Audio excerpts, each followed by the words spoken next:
Halo teman-teman, saya Herdi. Di era globalisasi atau bahkan sekarang era disrupsi, di mana uang dan waktu tidak lagi menjadi batasan dalam berkomunikasi, eh, bahasa Inggris telah menjadi semacam kebutuhan dasar, terutama dalam konteks interaksi kita sehari-hari, mungkin baik itu online ataupun offline. Bahasa Inggris adalah sesuatu yang wajib diajarkan di institusi pendidikan dari SD sampai perguruan tinggi. Itu adalah wajib. Tapi dalam di komunitas kita di masyarakat, pada dasarnya bahasa Inggris bukan wajib ya. Tapi menurut saya itu merupakan sebuah konsekuensi. Kenapa konsekuensi? Karena kalau kita tidak bisa bahasa Inggris, mau nggak mau kita akan ketinggalan dalam pergaulan, baik itu kerja ataupun kehidupan kita sehari-hari. Oke, kemudian pertanyaan klasiknya adalah bagaimana sih caranya supaya bisa bahasa Inggris? Ya, itu adalah pertanyaan yang mungkin sering kita dengar, terutama bagi belum belajar bahasa Inggris pemula. Tapi juga jawabannya tidak sederhana. Oke.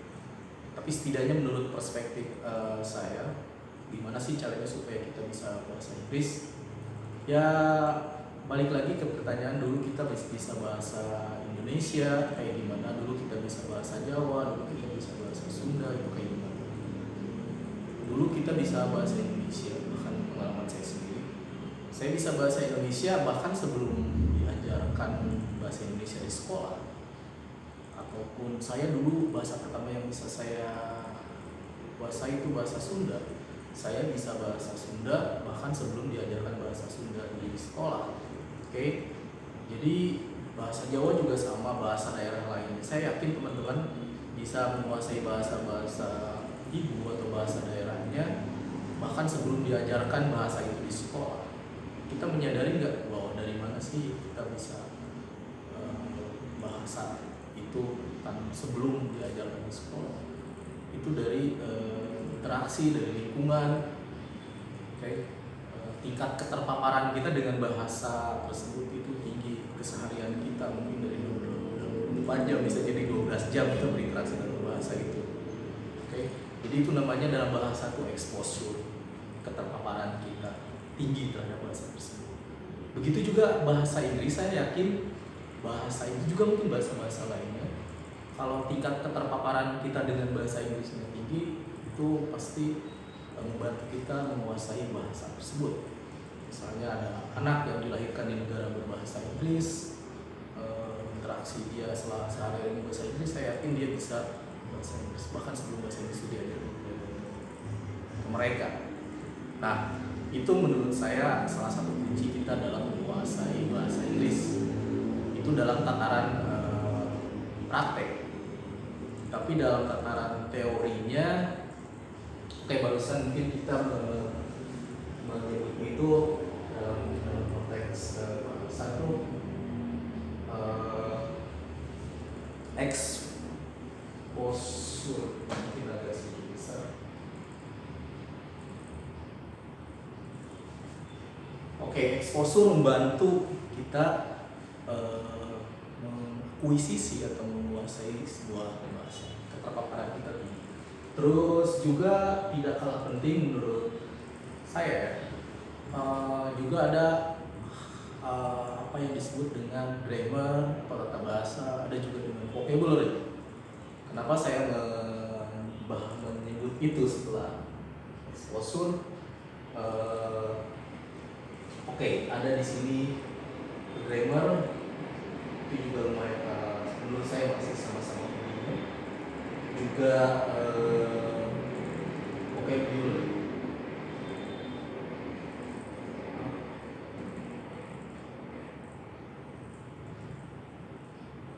Oke.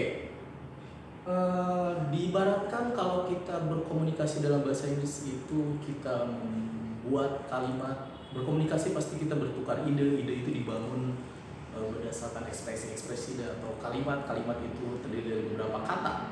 Nah, diibaratkan kita membuat kalimat itu seperti membuat bangunan, grammar itu ibaratnya kerangka ataupun konstruksi. Oke? Sementara vocabulary itu atau kosakata itu diibaratkan material atau bahan-bahan untuk mengisi rangka yang sudah ada sehingga membentuk sebuah bangunan, berdiri sebuah bangunan.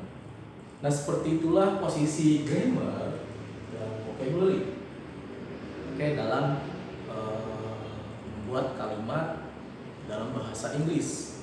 Grammar itu a set of rules, serangkaian aturan yang menjadikan sekumpulan kata menjadi bermakna itu karena adanya atau karena kita mengikuti kaidah atau aturan tersebut. Kaidah atau aturan dalam menyusun kata menjadi bermakna itu ya grammar atau tata bahasa. Sementara vocabulary itu adalah kumpulan kata. Kumpulan kata tidak akan bermakna kalau kita tidak tahu kaidah atau aturan untuk menyusun kata-kata tersebut. Itulah adanya grammar. Nah, ini akan menjadi, setidaknya ini adalah hal-hal dasar yang perlu kita ketahui dalam menguasai bahasa Inggris. Di sini mungkin nanti akan kompleks, ini lebih ke praktek. Kita beruntung kalau belajar bahasa Inggris ada di lingkungan berbahasa Inggris. Tapi itu tidak berarti sekarang kita di negara non bahasa Inggris terus kita nggak punya kesempatan untuk ngomong sama native speaker atau sama bule. Nggak begitu juga, karena sekarang banyak komunitas tertentu komunitas belajar tertentu yang menurut saya menyediakan ruang yang cukup untuk mempraktikkan kecakapan bahasa Inggris kita. Grammar juga ini sesuatu yang lumayan juga kompleks, tapi tidak bisa dipelajari. Itu meliputi terutama tata bahasa yang membedakan dengan kontras antara bahasa Indonesia dengan bahasa Inggris. Misalnya konsep waktu, tenses, dan lain-lain. Jadi ini aturan-aturan. Terus kalau vocabulary ya biasanya mungkin kita cara yang klasik dalam menguasai kosakata itu adalah dengan menghafal. Menurut saya menghafal itu akan menguras banyak energi. Kita menguasai atau kita mengetahui hafal arti dan penggunaan kata tersebut itu sebenarnya bukan dari menghafal, tapi lebih dari sini, dari praktek.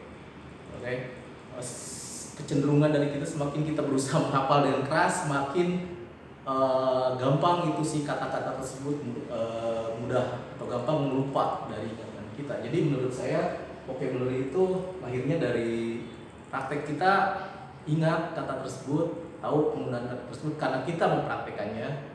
Jadi daripada menghafal, lebih baik kita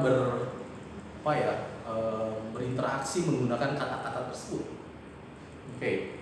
Nah, itu hal-hal yang mendasar yang perlu kita perhatikan dalam menguasai bahasa Inggris. Baik, mungkin di video berikutnya saya akan membahas